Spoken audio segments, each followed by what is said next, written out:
Kementerian Kesehatan telah memulai vaksinasi COVID-19 untuk orang lanjut usia di atas 60 tahun. Pada tahap awal, lansia yang akan mendapatkan suntikan vaksin akan diutamakan berasal dari golongan tenaga kesehatan. Badan Pengawas Obat dan Makanan atau BPOM secara resmi mengeluarkan izin penggunaan vaksin COVID-19 CoronaVac asal Sinovac bagi kalangan lanjut usia.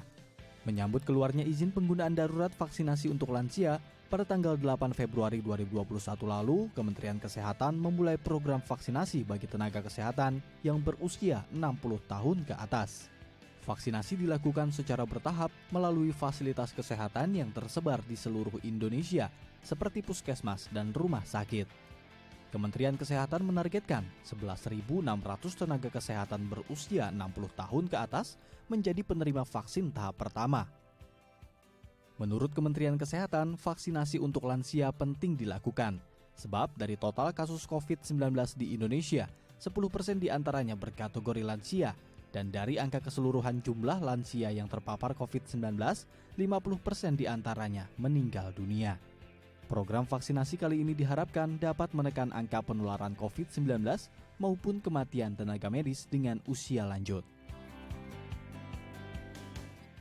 Ya, untuk mengetahui seperti apa vaksinasi COVID-19 pada lansia dan apa yang dirasakan setelah menerima vaksinasi tersebut, saat ini kita telah terhubung dengan Dr. Indah Mutiara, selaku Kepala Puskesmas Keramat Jati, Jakarta Timur, dan juga ada Dr. Eri Supriyadi, penerima vaksin COVID-19.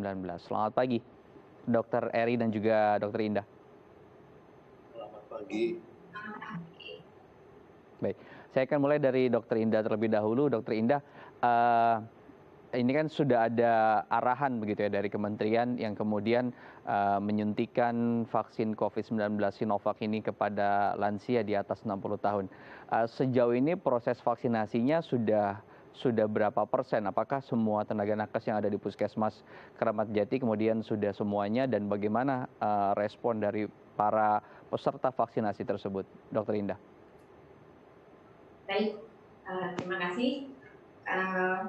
Intinya kami merespon apa yang sudah disampaikan dan dirilis oleh Bapak Menteri Kesehatan ya. Hal ini pemerintah pusat yang sebelumnya juga didahului oleh informasi dari Badan POM bahwa vaksin Sinovac ini aman untuk lansia. Dan kami besoknya langsung mengadakan melayani vaksinasi untuk lansia tenaga kesehatan lebih dulu, karena memang untuk tahap pertama ini adalah prioritas untuk tenaga kesehatan. Begitu. Baik, ini kan sebelumnya untuk vaksinasi dihitung untuk teman-teman tenaga kesehatan non lansia begitu ya, dan sekarang kemudian diarahkan untuk juga menyuntikannya kepada lansia. Apakah kemudian ada pengadaan khusus yang dilakukan oleh teman-teman dari Puskesmas atau menggunakan stok yang memang saat ini sudah ada di Puskesmas Keramat Jati? Ya baik, untuk logistik atau vaksin, kami sampai saat ini masih memakai stok yang memang masih ada di puskesmas yang sudah didistribusikan sebelumnya oleh Dinas Kesehatan, oleh Kementerian Kesehatan melalui Dinas Kesehatan. Jadi seperti itu, karena memang tenaga kesehatan ini sudah terdaftar di dalam sistem yang namanya SISDMK. Kemudian dengan bertambahnya range-nya memang usia yang tadinya awalnya adalah usia 18 sampai 59 tahun, kemudian sekarang boleh untuk 60 tahun ke atas, tapi kami sampai saat ini masih terpenuhi untuk stok logistik. Itu. Oke, baik. Sejauh ini ada berapa jumlahnya, Dr. Indah, di Keramat Jati? Ya, untuk yang pertama kami karena memang mungkin hari pertama ya, dan yang lebih penting lagi kami kan tetap melakukan sesuai SOP ya, baik untuk yang tenaga kesehatan usia dewasa maupun yang juga usia lansia. Maka yang lansia ini yang kami tentunya harus lebih berhati-hati lagi ya dengan screening yang dilakukan di meja 2 itu tepatnya. Nah, dari hasil yang hari pertama dari 24 lansia yang nakes ya, yang terdaftar, ada 19 yang berhasil bisa divaksinasi COVID-19 pada hari itu. Artinya yang 5 masih Hmm. tunda ini dalam arti kata besoknya diulang lagi ya, datang lagi atau yang sesuai hasil asesmen klinisnya kedua. Dan pada hari kedua juga sekitar hampir sama ya, sekitar 18. Itu. Baik, saya akan ke Dokter Eri. Dokter Eri, bagaimana kemudian perasaan Anda saat ini begitu ya, setelah menjadi kelompok prioritas gitu ya. Karena sebelumnya kan tidak disuntikan untuk lansia, terus kemudian ada kebijakan baru setelah didorong oleh para pakar epidemiolog untuk kemudian juga disuntikan kepada lansia. Ada nggak sih kemudian rasa-rasa khawatir gitu ya, karena di Indonesia juga tidak diuji begitu untuk teman-teman lansia. Baik, terima kasih. Pertama kali tentunya saya mengucapkan terima kasih kepada pemerintah ya, yang telah memberi kesempatan pada kami sebagai nakes lansia ya, untuk bisa menerima vaksin ini. Karena kita menyadari bahwa kita itu ada insan yang berisiko tinggi ya, terpapar COVID dengan gejala yang bisa lebih berat ya, bahkan sampai fatal. Tentunya dengan kita sudah menerima ini, kita merasa pertama lebih tenang, lebih percaya diri. Ya. Sekalipun kita harus tetap menyadari bahwa bukan berarti kita ini sudah menjadi bebasnya seperti masa lalu.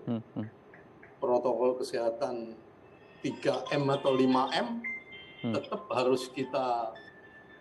tetap harus kita laksanakan ya, mengingat bahwa pandemi ini belum berakhir.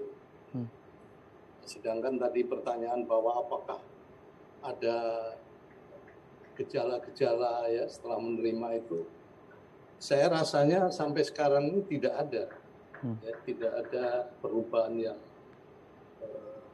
nyata lah.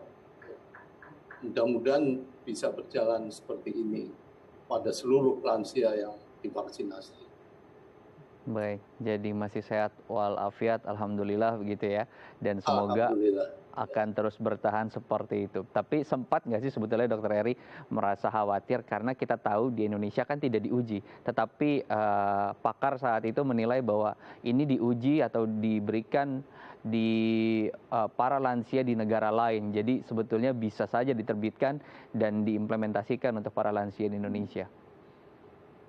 Baik, jadi memang dari berbagai berita ya, apakah di media sosial dan sebagainya, kita kadang-kadang ada rasa khawatir dan sebagainya. Tapi kalau bagi saya, sudahlah kita itu pasrah saja. Yang penting ini kan semuanya sudah melalui segala penelitian, perhitungan dan sebagainya. Tapi kalau hasil akhirnya serahkan kepada yang menciptakan alam semesta ini. Ya. Saya sendiri tidak ada merasakan gejala. 4 hari dari hari Senin, sekarang sudah hari ke-4 ya. Saya tidak merasakan ada gejala-gejala yang ringan maupun yang berat. Memang secara teori ya, pasca vaksinasi ini diperkirakan ada beberapa side effect ya, kalau istilahnya itu sekarang KIPI ya, kejadian ikutan pasca imunisasi. Jadi gejala yang sifatnya lokal, apakah nyeri, bengkak di tempat suntikan, gejala sistemik ya, demam, meriang, sakit kepala, kemudian gejala khusus ya, alergi terhadap vaksin ini, alhamdulillah saya tidak merasakan. Oke, baik. Nah, nanti usai jeda saya akan coba tanyakan ke Dokter Eri bagaimana kemudian proteksi dari keluarga. Karena terkadang anak-anak juga khawatir kan, karena orang tuanya saat ini gitu menjadi uji coba lah bisa dibilang seperti itu untuk vaksinasi lansia, terutama tenaga kesehatan. Nanti kita harus jeda dulu ya Dokter Eri ya, dan juga Dokter Indah, saya harus jeda dulu, saya harus break dulu. Untuk Anda pemirsa jangan kemana-mana, tetap bersama kami di Halo Indonesia.